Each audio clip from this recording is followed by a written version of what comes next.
Hello everyone, this is Bushra Khan. Welcome to RNN podcast. Shanghai ताउन तंजीम में पाकिस्तान की जानब से वज़ीर आज़म मिस्टर शहबाज शरीफ ने शिरकत की है। उसकी तफसीलात आपके साथ शेयर करेंगे। सैलाब की सूरत हाल, सैलाब से जो लोग मुतासर हुए हैं और दराए सतलुज का क्या हाल है वो भी जानेंगे। एंटरटेनमेंट की दुनिया की बात करते हैं तो सीनियर अदाकार मिस्टर अनवर अली तवील अरसे से इलालत में थे और उसके बाद इंतकाल कर गए। और जनाब आतिफ असलम जो मारूफ सिंगर हैं पाकिस्तान के, उन्होंने फिर से इंडियन कॉन्सर्ट्स करना शुरू कर दिए हैं यूएसए में। ये क्या माजरा है जानते हैं। मेरे साथ मौजूद है senior journalist mister Naeem Hanif. अस्सलाम वालेकुम। वालेकुम सलाम बुशरा। कैसे सर आप? अल्हम्दुलिल्लाह। सर, शंघाई ताउन तंजीम हो रही है जिसमें पाकिस्तान की जानब से वजीर आज़म मिस्टर शहबाज शरीफ और उनकी डेलीगेशन ने शिरकत की है। ये 25वां इजलास है शंघाई ताउन तंजीम का, जो शंघाई में हो रहा है। और दुनिया भर के जो सरबराहान हैं, सदूर हैं, वज़राए आज़म हैं, वो इसमें शिरकत की है। उधर से जो हैं आपके पसंदीदा नरेंद्र मोदी वो भी वहाँ पर हैं, अपनी पहुँचे वही हैं। हारी हुई ठीक है। शक्ल लेके पहुँचे हैं वहाँ पे। और उसके बाद प्यूटन भी दिखाई दिए हैं, और बाकी जो कंट्रीज़ हैं मेंबर, उनके सरबराहान हैं। वज़ीर आज़म पाकिस्तान की काफ़ी जो है वो सरबराहान से मुलाकातें भी हुई हैं, वन ऑन वन भी। और इजलास में उन्होंने जो ख़ताब किया है और उसके जो चंद मंदरजात हैं, पॉइंट्स, वो आपसे शेयर कर लेता हूँ। प्लीज़। उन्होंने एक तो अक़वाम मुत्तहिदा असूलों की पासदारी के इशू पे बात की है, और प्राइम मिनिस्टर ने कहा है कि पाकिस्तान हमेशा अक़वाम मुत्तहिदा और SCO के असूलों का एहतराम करता है और आलमी अमन व इंसाफ के लिए खड़ा है। इसके अलावा ईरान के ख़िलाफ़ इसराइली नाइंसाफ़ी काबिल मज़म्मत है। SCO के रुकन ईरान के ख़िलाफ़ इसराइल की नाइंसाफ़ी पर मबनी जारहियत काबिल मज़म्मत और किसी तौर काबिल कबूल नहीं है। ये जो है एक सॉलिडारिटी पाकिस्तान की तरफ से प्राइम मिनिस्टर ऑफ पाकिस्तान ने की। ज़बरदस्त। जो इससे कबल जो है, ज़ाहिर है कि हमारे इदारों की तरफ से, फील्ड मार्शल की तरफ से, और पाकिस्तान का जो नुक्ता नज़र है इस यकजहती का हवाले से सिग्नेचर। फ़लस्तीन के साथ सॉलिडारिटी का, वो ये इसका मुँह बोलता सबूत है। अच्छा, उसमें यह है कि इसराइल की जारहियत और गज़ा के मज़लूम अवाम पर मुज़ालिम नाकाबिल कबूल हैं। पाकिस्तान 2 रियासती हल का हामी है, जिसमें 1967 से पहले की सरहदों पर फ़लस्तीनी रियासत कायम हो और अल-क़ुद्स शरीफ इसका दारुल हुकूमत हो। इसके साथ उन्होंने जाफ़र एक्सप्रेस का जो जी। वाक़या है, उस पे भी बात की ठीक। वज़ीर-ए-आज़म पाकिस्तान ने। उन्होंने कहा कुछ ममालिक दहशतगर्दी को सियासी मकासद के लिए इस्तेमाल करते हैं, लेकिन अब दुनिया उनके बयानिए पर यकीन नहीं करती। पाकिस्तान के पास जाफ़र एक्सप्रेस हमले, खैबर पख्तूनख्वा और बलूचिस्तान में गैर मुल्की मुदाखलत के नाकाबिले तरदीद शवाहिद मौजूद हैं। एक मरतबा फिर से इंटरनेशनल उन्होंने उन्होंने बता दिया। देखें, ये जो है एक ऐसा इजलास जहाँ पे बड़ा दबंग ये ख़ताब है यकीनन। वज़ीर आज़म पाकिस्तान का, जहाँ जी। पर जिनके मुतल्लिक बात की जा रही है, जो इन हमलों में शामिल हैं, वो भी मौजूद है वहाँ पे। Right, right. वो दहशतगर्द जो है, इंटरनेशनल दहशतगर्द नरेंद्र मोदी भी उस इजलास का हिस्सा है, वो भी मौजूद है। और इसको कहते हैं कि किसी के मुंह पर एक तमाचा मारने वाली बात, और बबांगे दोहल एक बात को पूरी दुनिया के सामने, उस नैरेटिव को, उस बयानिए बयान को किया, सामने रखा है। जी। ये उसी तरह की बात है जैसे इससे पहले कुलभूषण यादव का इशू ले लो, बिल्कुल। आप अभिनंदन वाला इशू आप ले लें, उसके बाद आप 6 और 7 मई ले लें, और पहलगाम का ड्रामा भारत का, और उससे इन बिटवीन जो है जाफ़र एक्सप्रेस का जो इंसिडेंट होता है, नाखुशगवार वाक़या होता है। तो ये वाक़यात जो हैं, इनकी कड़ियाँ जो हैं, वो बिल्कुल उन्होंने कहा कि ये ताने बाने सारे वहीं से मिलते हैं। तो ये जो है प्राइम मिनिस्टर जो है, उनका 5 रोज़ा दौरा जारी है, जो कि 4 सितंबर को मुकम्मल होगा।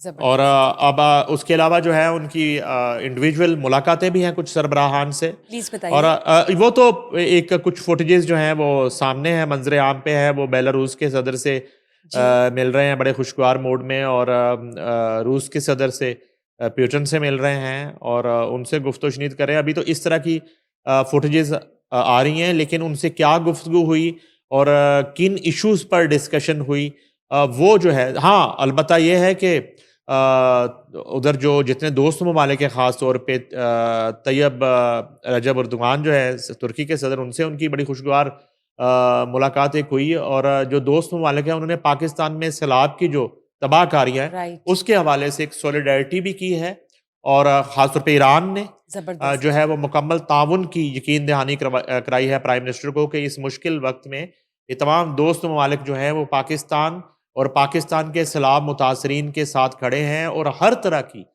जो है मदद के लिए उन्होंने अपनी खिदमात जो हैं वो पेश की। सर बेहतरीन। सर ये जो इंटरनेशनल कॉन्फ्रेंस है और ये जो स्पीच है यकीनन बहुत बोल्ड स्पीच है और सच पर मुबनी है जो कि वज़ीर आज़म ने बतौर रिप्रेजेंटेटिव ऑफ पाकिस्तान पेश की। सर इससे आपको क्या लगता है कि हमारे फॉरेन रिलेशंस कितने और मज़ीद जो है मजबूत हो जाएंगे और अच्छा, इससे क्या फ्यूचर देखें में? उसको बुशरा, ये एक फॉरेन पॉलिसी आपकी और फॉरेन रिलेशंस जो हैं वो लकीली मेरा ख्याल है कि पाकिस्तान की तारीख में इस वक्त जो सफारती महाज है, जितनी कामयाबियां पाकिस्तान ने गुज़िश्ता 2-3 माह में या 4 माह में समेटी हैं, इससे कबल कभी इतनी सक्सेस पाकिस्तान को बैक टू बैक। एग्जैक्टली जी। सफारती महाज पे नहीं हुई। और उससे उसका सबसे बड़ा एक जो टेस्ट केस था वो 10 मई थी। 10 यकीनन। मई के बाद जो है पाकिस्तान की सफारतकारी, और ये कहना पड़ेगा कि बिलावल भुट्टो जरदारी की क़यादत में जो डेलीगेशन जो है वो बिल्कुल। वज़ीर आज़म पाकिस्तान ने और ज़ाहिर है कि वफाकी हुकूमत ने तश्कील दिया और वो दुनिया भर के उसने दौरे किए और वहाँ जाके कामयाब। अपना नैरेटिव बताया। वो इतना एक कामयाब एक्सपीरियंस था और इतना सक्सेसफुल था। और उसके अलावा उसके लाख इख्तलाफात जो हैं मीडिया को, हम सब को, डिप्टी वज़ीर आज़म के हवाले से इसहाक़ डार जो हैं और उन्हें ये कहा जाता है कि वो जेल से डिप्टी वज़ीर आज़म बन गए और उन पे बहुत बड़े केसेस थे मनी लॉन्ड्रिंग के। ये बातें तलख़ हक़ाइक़ जो हैं ये साथ-साथ हैं, मगर सफ़ारतकारी उनकी बेहतरीन है। उन्होंने भी दौरे किए बहुत से ममालिक के, अमेरिका भी गए और दीगर ममालिक के भी वो दौरे कर रहे हैं बदस्तूर। तो सफ़ारती महाज़ पे अलबत्ता पाकिस्तान ने, मैं यूँ कहूँ कि इंडिया को बहुत पीछे छोड़ दिया। भारत सफ़ारती महाज़ पे बाज़ औक़ात तो हमें बड़ा ही एक वो अकेला नज़र आने लगता है। मगर दूसरी तरफ आप देखें तो आप ईरान के साथ, आप चाइना के साथ, आप जो है रशिया के साथ टर्की। और टर्की के साथ और सऊदी अरेबिया के साथ और इसके साथ-साथ सबसे बढ़कर जो है यूएसए। यूएसए के साथ, जी। जो है सुपर पावर के साथ आपके ताल्लुकात इतने आइडियल हैं कि डोनाल्ड ट्रंप मेरा है 3 दर्जन मर्तबा बता चुके हैं, अप्रिशिएट आपकी कर जो है चुके वो सक्सेस और आपका रवैया ख़ास तौर पे और पाकिस्तान की जो एक हुकूमत है, सिविल हुकूमत, उसकी दूरअंदेशी, उसके मोतरफ हुए और फील्ड मार्शल की सलाहियतों के और उनकी बहादुरी और उनके एक जिसको कहते हैं कि सीरियसनेस जो उन्होंने शो की इस जंग में फील्ड मार्शल ने, उसका वो एतराफ़ करते हैं और ये बरमला। पूरी और दुनिया वो के साथ। कहते हैं कि हाथी के पाँव में सबका पाँव। और सुपर पावर अगर आपकी इन तमाम तर सफारती जो है कोशिशों और एक अमन के क़याम की कोशिशों और उसके बाद अगर कोई ख़ित्ते में बेजा किस्म की बदमाशी करने की कोशिश करे तो उसका मुंह तोड़ने की कोशिशों के वो मोतरफ़ हैं। बिल्कुल ठीक बात की आपने कि मोतरफ़ हैं, उन्होंने एतराफ़ किया। यकीनन कि एज ए क्रक्स पाकिस्तान ने इंटरनेशनल स्केल पर अपना लोहा मनवाया है। सर सैलाब की सूरत हाल इस वक्त क्या है पंजाब में? सैलाब से जो लोग मुतासिर हुए हैं वो किस हाल में है और दरियाए सतलज की तरफ जो पानी का रुख अब हो चुका है वो कितना क्यूसिक का हम कह सकते हैं कि रेला होगा? अच्छा, अभी तक जो सूरत हाल है ना बुशरा सतलुज की, वो इतनी ज़्यादा क्रिटिकल नहीं है जितनी 2 रोज़ बाद हो सकती है। 2 से 3 रोज़ के अंदर जो है सूरत हाल जो पानी मेरी पहुंचेगा। एग्ज़ैक्टली तो जो है इंडिया की तरफ से मुबैना इतलात हैं कि कोई नए फ्लड की इतला जो है पाकिस्तान वाटर कमीशन को दी गई है और वो सतलुज जो है उसका पॉइंट वाज़। बनता है। जी। तो अब ये है कि रावी की सूरत हाल जो है वो तो कल तक गालिबन जब आखिरी दफ़ा मैंने चेक किया था तो 60 से 70 हज़ार क्यूसिक पानी था रावी में। यानी कि उसका बहाव ये वो कंपैरिजन है कि जब हालात ख़राब हुए तो 2,20,000 क्यूसिक तक ये बहाव था। तो आज काफ़ी अदरवाइज़ जो मुतासरीन आज हैं जी, जी। रावी के जो मुतासरीन हैं, बिल्कुल। चनाब के मुतासरीन हैं, उनकी जो है रिहैबिलिटेशन का ज़ाहिर बात है, अब अमल शुरू होना है, तो रावी में तो अब उस तरह का ख़तरा नहीं है। चनाब ने हाफ़िज़ाबाद का जो इलाका है वो काफ़ी मुतासर हुआ है और सैकड़ों देहात बताए जाते हैं कि वो जो है बह गए हैं सैलाब में। मगर ये है कि अब सतलुज के बाद जो है सिंध और उसके बाद जो है सिंध के कुछ इलाके जो हैं वो काफ़ी रिस्क पे हैं। पंचनाद का भी आपने कहा था एग्ज़ैक्टली। कि अब ये है कि वो तो आखिरी स्टेज जाके होगी जी, जब वो पंजनत के मुकाम पे वो रेला पहुँचेगा। तो अलबत्ता ये है कि 4, 5 और 6 सितंबर जो है, क्रूशियल है। 6 सितंबर ये जो 3 दिन हैं, ये काफ़ी सिंध के हवाले से, सतलुज के हवाले से काफ़ी क्रूशियल हैं और सिंध हुकूमत जो है वो बार-बार अपने जो इक़दामात हैं, जो तैयारियाँ हैं, उससे हमें आगाह भी कर रही हैं और यकीनन वो उनके अरेंजमेंट्स जो हैं, प्रिपरेशंस हैं कोई इस तरह प्रिपरेशंस की? बड़ी अच्छी हैं। अल्लाह करे कि उनकी जो तैयारियाँ और प्रिपरेशंस हैं, वो काफ़ी हों उस रेले को सँभालने के लिए और कम से कम नुकसान नुकसान हो। के हवाले से। इधर सूरत-ए-हाल अब ये है पंजाब में कि वज़ीर आला पंजाब जो हैं वो दौरा जापान के आने से बाद आपने देखा कि वो फ़ील्ड में ही हैं तब से और आखिरी ख़बरें आने तक वो जंग में थे और जंग में जो मुतासरा कैंप्स हैं और मुतासरा जो इलाके हैं उनका दौरा कर रही हैं और ख़ास तौर पे ज़्यादा उनका फ़ोकस जो है वो इंतज़ामात और इक़दामात के हवाले से है कि जो स्ट्रैटेजी उन्होंने बनाई है तमाम मुतासरीन के हवाले से, मुतासरा इलाकों के हवाले से, रिहैबिलिटेशन के हवाले से क्या उस पे अमल दरामद हो रहा है? अदरवाइज़ देखें वज़ीर आला पंजाब जो है, चीफ़ एग्ज़ेक्टिव है वो सूबे की, उन्होंने जाके कोई वहाँ से टैंक से पानी निकालना उनका काम नहीं है। मगर ये है कि आप सुपरवाइज़ सुपरविज़न और जी, एक बिल्कुल जाके जिसको कहते हैं कि छापे मारना। चेक एंड वो बैलेंस चेक वाली एंड हाँ बैलेंस के जी, लिए वो छापे मार रही हैं, वो किसी पे ट्रस्ट नहीं कर रही, किसी पे भरोसा नहीं अच्छी कर बात रही है। और वो अपनी तसल्ली के लिए और सूबे के अवाम के जो है वो इस वक़्त मुश्किल वक़्त में उनके साथ एक प्रैक्टिकल सॉलिडारिटी के लिए वो हर जगह पे मौजूद हैं फ़ील्ड के अंदर, जो कि बहुत ही खुशाइंद है। हम उन पे तनकीद भी करते हैं, हम बाज़ उनके जो है फ़ैसलों की उस पे बड़ा क्रिटिसिज़्म भी करते हैं, मगर इस वक़्त सूरत-ए-हाल ये है कि सही मानों में उन्होंने एक सूबे की चीफ़ एग्ज़ेक्टिव होने का हक़ भी अदा किया है अभी तक और अल्लाह करे कि जो वो उनका प्लान है और जो उन्होंने स्ट्रैटेजी मुरतब की है, उन्होंने और उनकी टीम ने मुतासरीन को उनकी दोबारा से उसी तरह की एक फ़ाल ज़िंदगी में लाने के लिए, तो वो उस पे कामयाब पूरा हो। उतर सकें और जी। कामयाब हो सकें। मगर ये है कि पंजाब से अब जो है वो ख़तरात काफ़ी हद तक जो है सैलाब के वो टल गए। ज़बरदस्त और हमारी दुआ भी ये है कि जो बाकी इलाकों में खतरा इस वक्त मंडला रहा है वो कम से कम हो, नुकसान उसमें उस जगह पर कम से कम हो और जो प्रेपरेशंस गवर्नमेंट कर रही है उस पर वो पूरा उतरे। सर मुतासरीन का भी प्लीज़ बताइए जिन सोसाइटीज़ का वो हिस्सा है जहाँ पर दरिया का पानी आ चुका है और इसके अलावा भी जो इर्द गिर्द के इलाके हैं, अब वहाँ के मुतासरीन किस तरह से अपने आप को मैनेज कर रहे हैं? अच्छा, ये आप जो हाउसिंग सोसाइटी मुतासरा हाउसिंग सोसाइटीज़ की बात कर रहे हैं, इसमें 2-3 डेवलपमेंट हैं, वो मैं आपसे शेयर करूँगा। एक तो प्लीज़। ख्वाजा आसिफ काफ़ी बोले हैं इसके ऊपर असेंबली में भी और उसके बाद जो है वो एक निजी टीवी पे भी उन्होंने एक इंटरव्यू भी दिया है। उसके बाद चेयरमैन रूडा जो हैं इमरान अमीन, ये बड़े मीडिया शायर रहे हैं हमेशा, लेकिन वो अब मंज़र आम पे हैं और वो मुसलसल जो है वो भी बात कर रहे हैं इमरान अमीन। अब इन दोनों हज़रात की मैं एक तो आपसे गुफ्तगू शेयर करता हूँ, उससे पहले मैं थोड़ा-सा रूडा के हवाले भी बताता हूँ कि रूडा प्लीज़। कहाँ से शुरू हुआ और ये प्रोजेक्ट था क्या और ये मामला क्या है? ये एक दूसरे के ऊपर डाल रहे हैं, रूडा सोसाइटियों पे असल डाल रहा है, हकीकत। सोसाइटियाँ रूडा पे डाल रही। असल में सबसे पहली बात तो ये है कि इन हाउसिंग सोसाइटी के जो मालकान हैं, इन्होंने अपनी लालच के लिए और अपना पेट भरने के लिए इन्होंने बड़ी ज़्यादती की। एक तो इन्होंने इन दरियाओं को लावारिस समझ लिया। तो ये इनकी गलत फहमी थी कि ये दरिया लावारिस नहीं है, इन दरियाओं का भी कोई वारिस है। तो जब दरियाओं का वारिस हरकत में आता है तो फिर बड़े बड़े जालम सोसाइटियों के मालकान जो हैं वो लावारिस हो जाते हैं, फिर उनके पीछे आने वाला कोई नहीं होता। ये हमने माजी में भी देखा है और अब भी ये होने जा रहा है।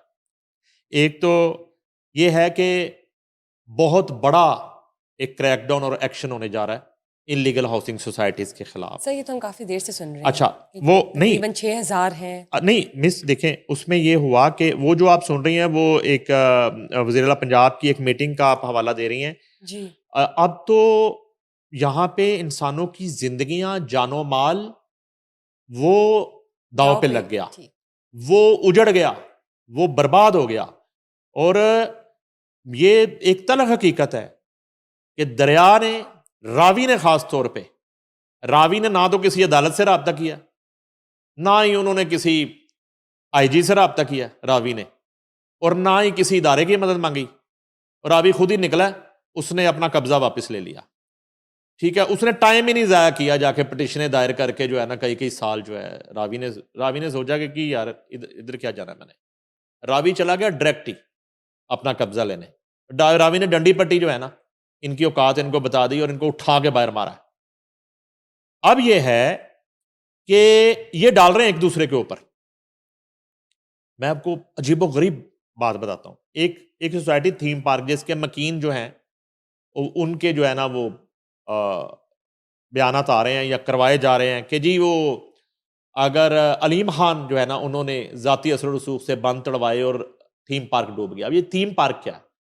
थीम पार्क भी मेरी इतला के मुताबिक टोटल गैर कानूनी एक सोसाइटी है जिसका मालिक एक कांस्टेबल है, समथिंग खुशी मोहम्मद उसका नाम है।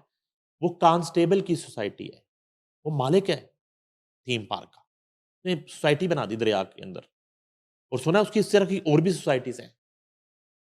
अच्छा, ये इस तरह के एक अजूबे और इस तरह के इंकशाफात हो रहे हैं कि अकल बंदे की दंग रह जाती है। असल मसला यह है कि अगले 48 घंटों के अंदर बहुत धमाके होने हैं, बड़ा धमाका होने जा रहा है इन हाउसिंग सोसाइटीज के हवाले मसलन से। क्या कहना चाह रहे हैं आप? नहीं, मसलन मैं अभी कुछ भी नहीं कहना चाह रहा, इशारा किस तरफ है? मेरा इशारा आपकी तरफ है। ये जो है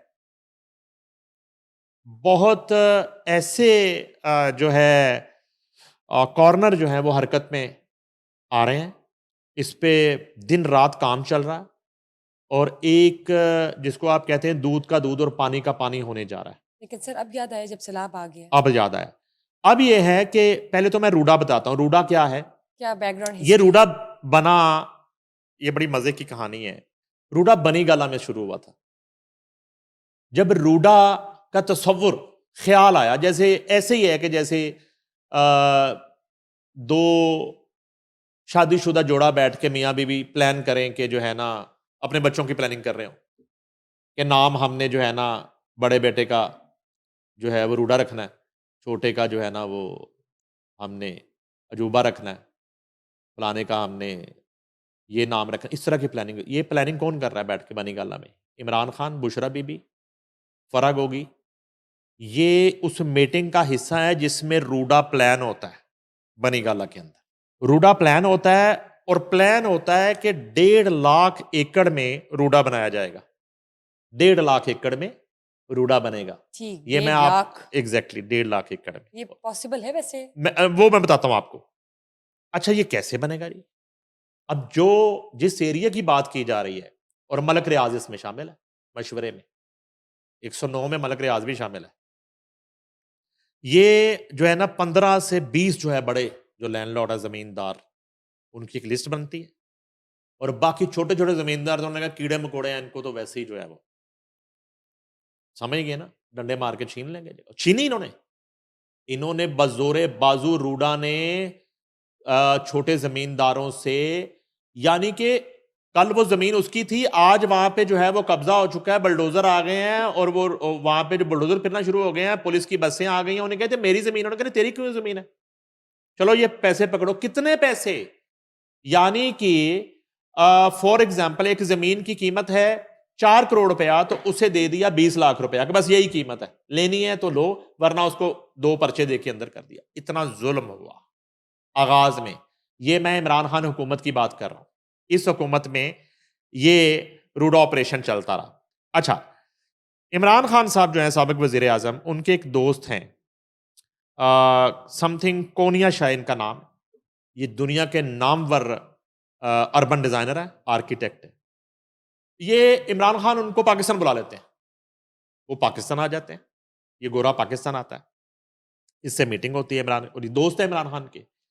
इमरान खान उससे कहते हैं कि ये रकबा है और हम 1.5 लाख एकड़ पे ये वाला प्लान एग्जीक्यूट करना चाहते हैं, नया लाहौर। एग्जैक्टली तो आप हमें जो है ना इसको डिजाइन करके दें कि ये फिजिबल है नहीं है।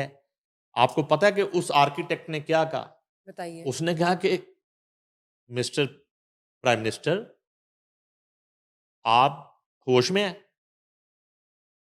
उसे भी शक होगा उस वक्त होश में है कि नहीं है। तो उन्हें क्या ये मुमकिन ही नहीं है, आप क्या बात कर रहे हैं? उन्हें क्या ये जो आप डिजाइन आपने मेरे सामने रखा है, जो डिजाइन आप चाह रहे हैं, और ये आपके जो बशीर मलिक रियाज साहब बता 1.5 रहे हैं, लाख और ये एकड़ बीबी पे। फरग होगी जो उछल उछल के मुझे बता रही है, ये तो मैक्सिमम मैक्सिमम 2.5 से 3,000 एकड़ पे ये एग्जीक्यूट हो सकता है, या मैक्सिमम 4,000 एकड़ तक एग्जीक्यूट हो सकता है।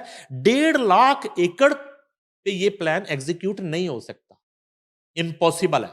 ये मैं आपको एक कहानी बता रहा हूं रूडा की। यानी टेक्निकली पॉसिबल नहीं है 1.5 लाख एकड़ पे। नहीं, वो पॉसिबल नहीं है। अच्छा अच्छा, एक इसमें एक बड़ी सादा सी बात, एक अपने जैसे आम आदमी को समझाने के लिए मैं जी, बताता हूं, सादा सी बात। ये पता कौन सी जमीन है सारी? ये बताइए। सारी जरई जमीन है बुशरा, जहां से एग्रीकल्चर लैंड। पूरा लाहौर जो है, जहां की सब्जियां खाता है। ये जो सब्जियां जो है आप जाके खरीदती हैं, आपने तो खैर खुद कभी खरीदी नहीं होगी सब्जी, ये जो आलू है, टमाटर है, प्याज है, वाइप आउट कर और रहे हैं इसको। ये तमाम जो ज़रई एरिया है, उसको जो है ना आप उसमें सिटी में बदल रहे हैं, जिसमें आप प्लाजे बनाएंगे, जिसमें आप जो है ना वो यानी बिल्डिंगें बनाएंगे, इलीगल और जिसमें इलीगल आप प्रोजेक्ट। हाउसिंग सोसाइटियां बनाएंगे। और ये कम अज कम जो है 149 के करीब हाउसिंग सोसाइटीज शुरू की, 149। आप तो 2 सोसाइटियों को लोग रो रहे हैं। एक वो पीटीआई ब्रिगेड जो है वो पार्क व्यू पे चढ़ा हुआ है, और उधर अब वो थीम पार्क निकलना शुरू हुआ है। और अभी इमरान अमीन ने 2 नाम और बताए, फरखाबाद और सईद पार्क, जो वो भी टोटल इसी की इनलीगल मद है। में। हाँ जी हाँ जी, मैं बताता हूँ आपको। अच्छा, उसमें मिस ये हुआ कि इन्होंने जो है ये खाली करवानी शुरू कर दी, ज़रई ज़मीनें लोगों से डंडे के जोर पे छीनने शुरू कर दी। वकार ए शेख, एडवोकेट हाई कोर्ट, अगर आपको कोई मौका मिले तो आप उनका इंटरव्यू ज़रूर करें। वो मुतासरीन के वकील हैं रूडा के। मैंने उनका इंटरव्यू किया, मैंने उनके साथ शो भी किया।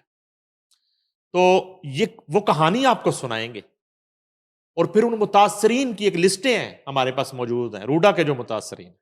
आज सलाम मुतासरीन तो आज आए हैं ना, पहले तो रूडा के मुतासरीन हैं। पहले रूडा ने इसी पार्क व्यू में ऑपरेशन किया था, लोगों को ऑपरेशन याद ही नहीं है। वो मिफ्ता का कोई इंटरव्यू कर रहा था जर्नलिस्ट, उसने कहा जी ऑपरेशन को हुआ था, उनका मुझे तो याद भी नहीं ऑपरेशन। अब हमसे पूछना कि ऑपरेशन क्या हुआ था, क्यों हुआ था। असलम मियां असलम इकबाल को क्यों चेयरमैन एलडीए लगाया गया था, यानी कि उसका ताल्लुक ही नहीं है। चेयरमैन एलडीए सिर्फ एक प्रोजेक्ट के लिए लगाया गया, पार्क व्यू के लिए, इसको बिल्कुल नेस्तो नाबूद करना है। और एसएम इमरान उससे पहले, और उसके बाद जो है नीचे डीजे लगाया जाता है आमिर खान। और परवेज़ लाई जब वज़ीर-ए-आला बन जाते हैं उस्मान बुज़दार के बाद, तो ये सिलसिला तब तक जारी रहता है इन ऑपरेशंस का और चीज़ों का। तो आपकी तो हुकूमत थी, तो आप इस मंसूबे को बिल्कुल उस वक़्त पैक कर देते। आपको कौन रोक सकता था? किसने रोका आपको? क्यों आपने एक इल्लीगल मंसूबा प्रोजेक्ट उस वक़्त छोड़ दिया था, अगर बकौल आपके वो इल्लीगल है? आज जो आज मैं आपको एक और बात बता देता हूँ कि इस वक़्त हो ये रहा है, ये खबर दे रहा हूँ मैं आपको। इस वक़्त हो ये रहा है कि अलीम खान के मुखालफिन और मुतासरीन इकट्ठे हो गए हैं सारे।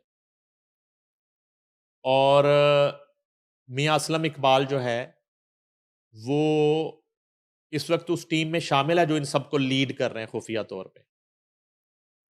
रूडा के लोग उसमें शामिल हैं। और अगर खुफिया तौर पर करे तो फिर मालूम कैसे है आपको? बुशरा वो ओपनली नहीं आ सकते ना, मफरूर है ना, लेकिन यानी कि मफरूर है ना। कम्युनिटी में ये बात मालूम है कि ही यानी कि इज़ आज लीडिंग। अगर वो एक प्लान करते हैं कि उन्होंने इस सोसाइटी के खिलाफ या उसके मालिक के खिलाफ या उसके घर के बाहर जो है कुछ 2000-3000 बंदा इकट्ठा करके मुजाहरा करना है, तो उस मुजाहरे को मियां असलम इकबाल ने आके लीड तो नहीं करना ना, मैं ये कह रहा हूँ। वो ठीक। कहीं बैठ के उनको यूनाइट कर रहे हैं ना। फिर फिर मीडिया हाउसेस को, और मुझे ये भी पता है कि हाउस मीडिया हाउसेस तो मेरे मुंह से निकल गया, तौबा, या अल्लाह मुझे माफ करना, मैं माफी चाहता हूँ। मीडिया हाउसेस का जिक्र किया, वो तो है ही नहीं इस मुल्क में। मीडिया का तो तस्वुर ही नहीं है। ये आपने देख लिया किसी मीडिया सर चैनल ऐसे पे, क्यों कह रहे हैं आप? आपको किसी मीडिया चैनल पे आपको किसी सोसाइटी का जिक्र नहीं मिलेगा। तौबा, सर ऐसा मैं भी क्यों कह तौबा रहे हैं कर आप? लूँ या तो अभी तो कानों को हाथ लगाएं, आप भी, आप कानों को हाथ लगाएं। और वो तो छुट्टी पे है जरूरी काम से, पाकिस्तान का इलेक्ट्रॉनिक और प्रिंट मीडिया छुट्टी पे है। उनको ये जुल्म ही नहीं है, ये जुल्म ही नहीं है कि दरिया के अंदर लोगों को घर बेच दिए, प्लॉट बेच दिए गए, उनको ये जुल्म ही नहीं लग रहा। पाकिस्तान के सैटेलाइट चैनल्स को आप और कह रहे हैं कि कवरेज नहीं कर रहे। जुल्म ही नहीं लग रहा ना उनको, जी। ये इशू ही नहीं है उनके नजदीक। मैंने तो इससे पहले एंकर्स बता दिए आपको सारे। मैनेजमेंट तो कमाल हो रही है ना इस वक्त। अच्छा, अब हम आते हैं उस पे।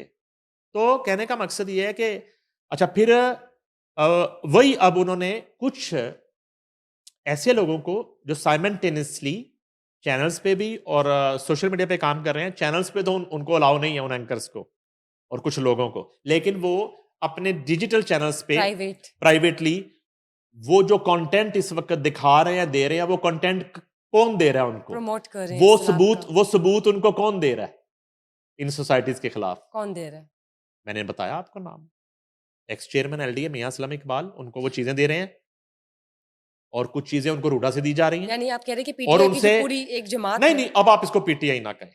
आप देखें, चेयरमैन जो हैं रूडा, इमरान अमीन, वो पीटीआई के दौर में भी रूडा के चेयरमैन थे। आज नून लीग का दौर है, आज पीडीएम की हुकूमत है, आज भी वो चेयरमैन है। आप नोट तो ठीक। करें ना ठीक। ये मामला। अच्छा, इमरान अमीन क्या कहते हैं? मैंने एक तो बताया कि रूडा कैसे कैसे शुरू हुआ, राइट। उसमें बड़ी लड़ाई भी हुई ना। फिर मलक रियाज जो है ना, उन्होंने कहा कि मैं बनाना सारा रूडा, खरबों रुपए का जो ज़ाहिर है कि उसमें बजट था। उसके बाद जो है इमरान अमीन ये कहते हैं कि 2020 में ये मनसूबा जो है इसका आगाज़ ज़ाहिर है कि हुआ, जो इमरान खान ने इफ्तिताह किया। जी। ये मैंने जो कहानी सुनाई है, तो उसका इफ्तिताह फिर बतौर वज़ीर आज़म इमरान खान ने कर दिया ना। ठीक। और उन्होंने कहा कि ये दुनिया का बेस्ट मनसूबा होगा। और जो रूडा एक्ट है, वो भी पीटीआई की हुकूमत ने बनाया, रूडा एक्ट बना दिया। अच्छा, उसके बाद ये हुआ कि अदरवाइज ये जो आइडिया डिस्कस हुआ, ये 2014 में डिस्कस हुआ, जब मियां नवाज शरीफ वजीर आजम, एग्जीक्यूट मिस्टर इमरान इमरान खान खान के ने किया। टेन्योर में हुआ। लेकिन आइडिया जो एक टेबल पे आइडिया डिस्कस हुआ, नून लीग की जानिब से। ठीक। नून लीग की हुकूमत में हुआ था। जी। थोड़ी सी ना एक बस रिकॉर्ड की दुरुस्तगी के लिए मैं कहता थोड़ी सी श्योर श्योर। हिस्ट्री जो है वो बता देनी चाहिए। जी। अच्छा, अब आगे जी इमरान अमीन साहब मंजरे आम पे आए हैं। उन्होंने कहा कि रूडा जो है जब शुरू हुआ तो 149 सोसाइटियां, उनका 149 आगाज हो इसमें गया। बनेंगी। अब ठीक। उन्होंने अपने वो एसओपीस के मुताबिक जो है वो एनओसीज और उसका सिलसिला शुरू किया। उन्होंने कहा फरहाबाद जो है और सईद पार्क, ये सारे का सारा दरिया के अंदर है, जहाँ पे इस वक्त हजारों घर हैं, लोग रह रहे हैं। एक तो उन्होंने ये इंकशाफ किया। उन्होंने कहा शादरा जो है काफी हद तक दरिया में आ चुका है। ठीक। हल्का एन 117 जो है राइट। वो काफी हद तक, उन्होंने ये चेयरमैन रूडा कह रहे हैं। उसके बाद उन्होंने कहा कि हमने तमाम सोसाइटीज को ब्लैक एंड वाइट ये बता दिया था कि आपने दरिया के हवाले से अपने हिफाजती इकदाम खुद करने हैं, वो हमारी जिम्मेदारी नहीं। ये उन्होंने उस बात के जवाब में कही जो आरपीओ के चेयरमैन ने ये कहा कि अरबों रुपया हमने रूडा को दे दिया था, तो ये रूडा की जिम्मेदारी है। ठीक है।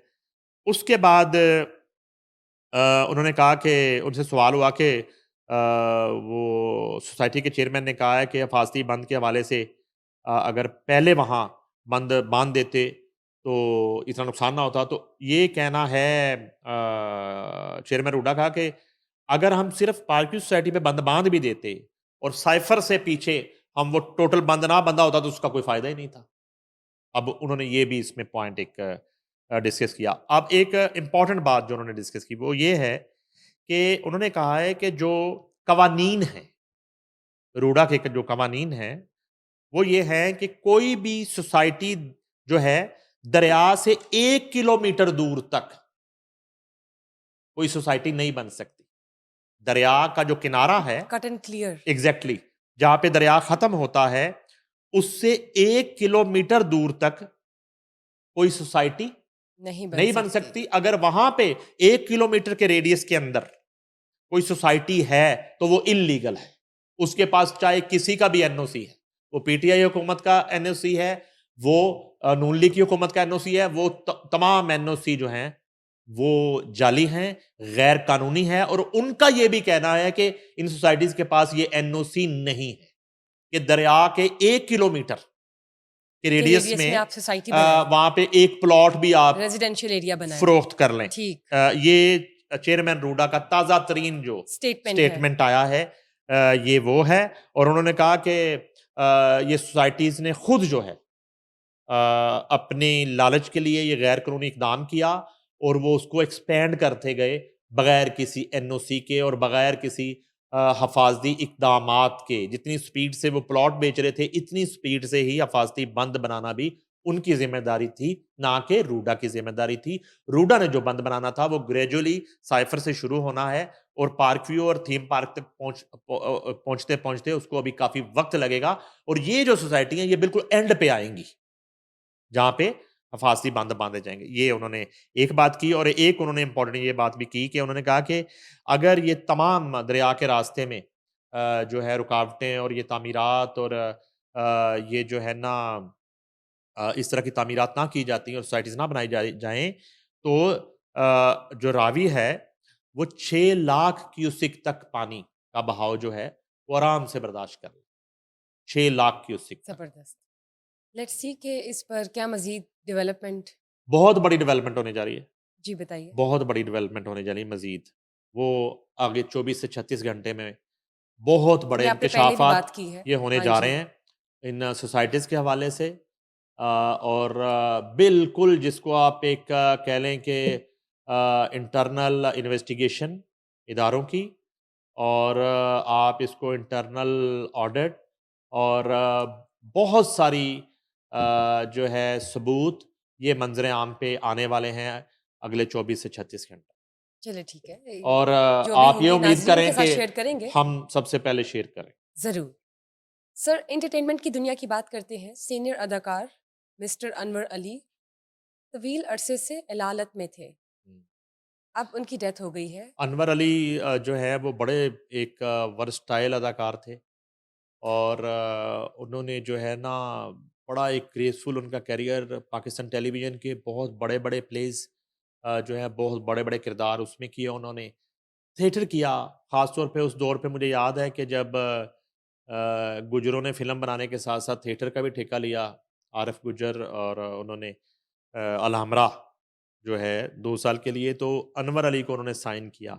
जब सलमा आगा इंडिया से आईं थिएटर करने के लिए, तो ये बड़ा एक पीक दौर था थिएटर का। तो अनवर अली उनके हर ड्रामे में वो साइन थे और उसके बाद जो है बहुत ज़बरदस्त एक उनका करियर रहा। और वैसे अलालत तो थी, बीमारी में तो वो मुब्तला थे काफ़ी अरसे से, मगर कसम-पुरसी की जो सूरत हाल है वो उनके यहाँ नहीं थी। उसकी रीज़न है कि मुझे उनके थोड़ा-सा 10-15 साल पहले ये जो माल्टन लिंक रोड है, यहाँ पे उनकी प्रॉपर्टीज़ थी, उनका प्लाज़ा भी था और खुशहाली की ज़िंदगी वो गुज़ार के गए हैं और बड़ा भरपूर करियर गुज़ार के गए हैं।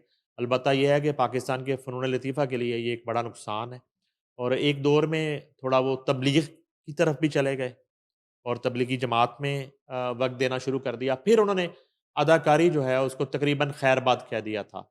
अब वो अपना बिज़नेस करते थे और ग़ालिबन प्रॉपर्टी का बिज़नेस भी कर रहे थे वो। तो उसके साथ साथ जो है वो तबलीग करते थे।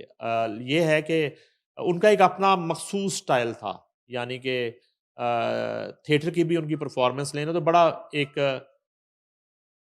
एक ना डिफरेंट, एक यूनिक उनका स्टाइल था। ये है कि अल्लाह ताला उनके दर्जात बुलंद करे। वो एक बड़ा आमीन। नुकसान है पाकिस्तान के फ़नून यकीनन, लतीफ़ा का। यकीनन। सर आतिफ असलम के हवाले से बताइए, इंडियन शोज़ जो वो कर रहे हैं दोबारा से यूएसए में, उसके हवाले से आपके पास क्या अपडेट्स हैं?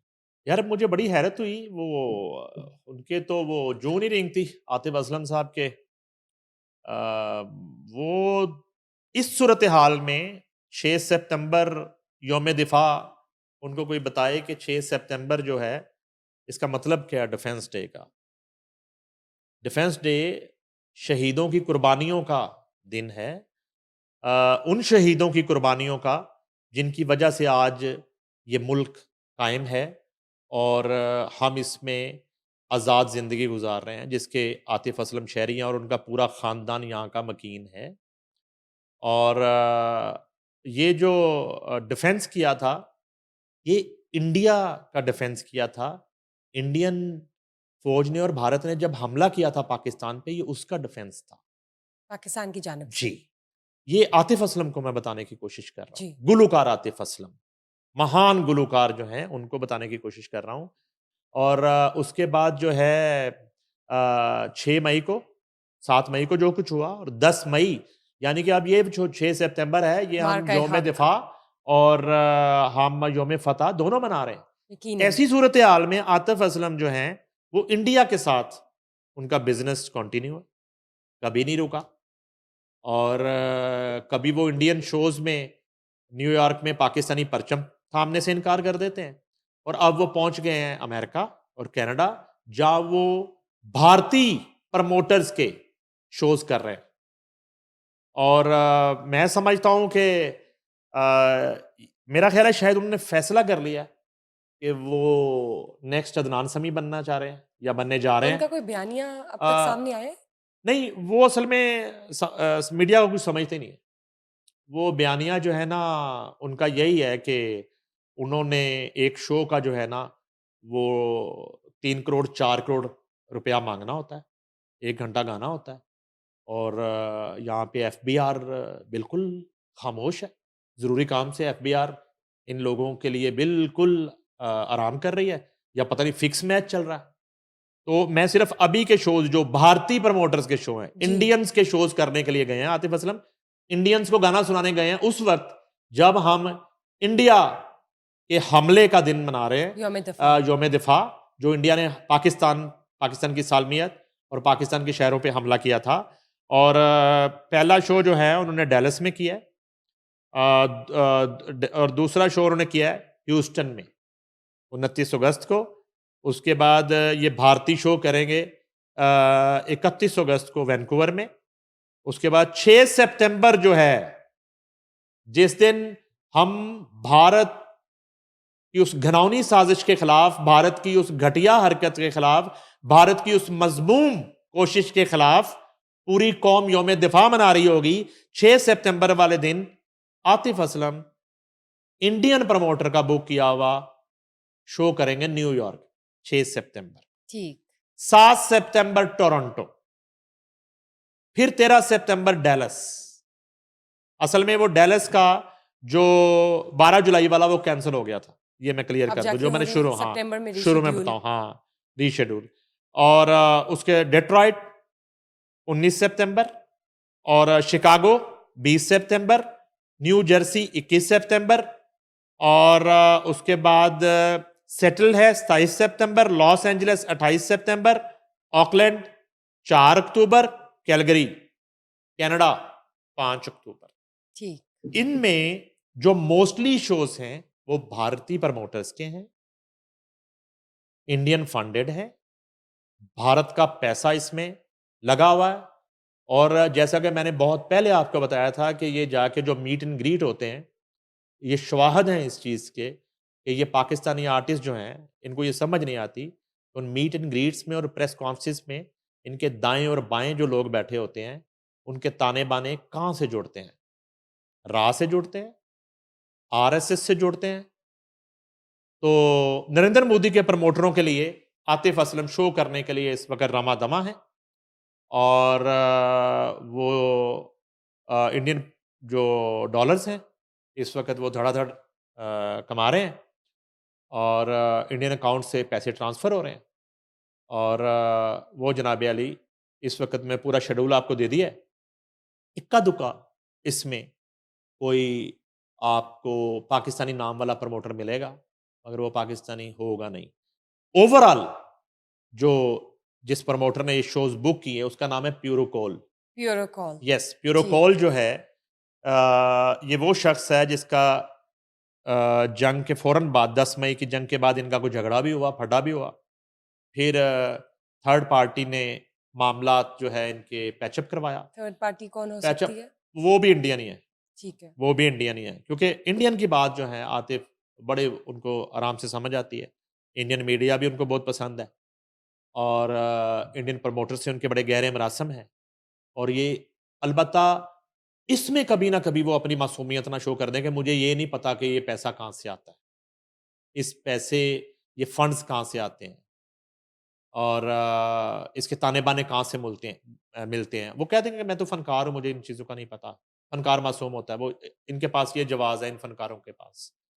And of the day show book कर लिए उसने, वो वहाँ के जो लोकल प्रमोटर थे वो पेमेंट्स नहीं कर रहे बर वक़्त, जिसमें उसे मसला आ रहा है। तो वो बड़ा उसने ड्रामा किया प्यूरोकॉल ने और इस तरह उसने कहा वो अपने घर की वो जो है वो स्क्रीनें तोड़ा, टीवी तोड़ा, उसकी बीवी कह रही है कि मत करो। तो इस तरह की सूरत-हाल बनी। अब वो दोबारा पैचअप हो गया। अब जो है आपके जो कौमी सिंगर हैं आतिफ असलम साइमल्टेनियसली इधर भी वो कोई तराना कर देंगे एक आध करके भेज देंगे फॉर्मेलिटी पूरी करने के लिए और अल्लाह के फजल से वो तराना रिलीज़ भी कर दिया जाएगा उन्हें क्लीन चिट देने के लिए। तो बहरहाल ये बदकिस्मती की बात है कि ये जो कौमी गैरत है और ये जो धरती से मोहब्बत है, इसकी ज़िम्मेदारी सिर्फ़ जो है वो मस्कीन और जो है एक आम फ़नकार पे और आम लोगों पे आयद होती है। इन लोगों पे आयद नहीं होती। ये बरी-ओ-ज़िम्मा है और ये जो है ना जाके जिस तरह मर्ज़ी दंदनाएँ और आप किसी इंडियन आर्टिस्ट को बुक करके दिखाएँ। आप करें ना फ़ोन, अपने चैनल के लिए करें। आप करें ये आपके चैनल्स कर रहे हैं ना ये पाकिस्तान आइडल तो ये करें फ़ोन उनको कहें कि हमें वहाँ से चाहिए हमें रश्मिया चाहिए, हमें अरिजीत चाहिए, हमार सानू चाहिए जजेस के लिए तो। कोई आप काम करके दिखाए आपके साथ, कोई नहीं करेगा। कोई इंडियन फ़नकार आपके साथ काम करने को तैयार नहीं है। मज़ीद डेवलपमेंट जो भी होगी नाज़रीन के साथ शेयर करेंगे। अगर कोई ऐसा बयानिया भी आता है आतिफ़ असलम साहब के सामने की तरफ से, तो वो भी हम बताएँगे। बहुत शुक्रिया for being part of the show. Thank you guys for watching us today. Just stay tuned for another session. Till then, bye bye.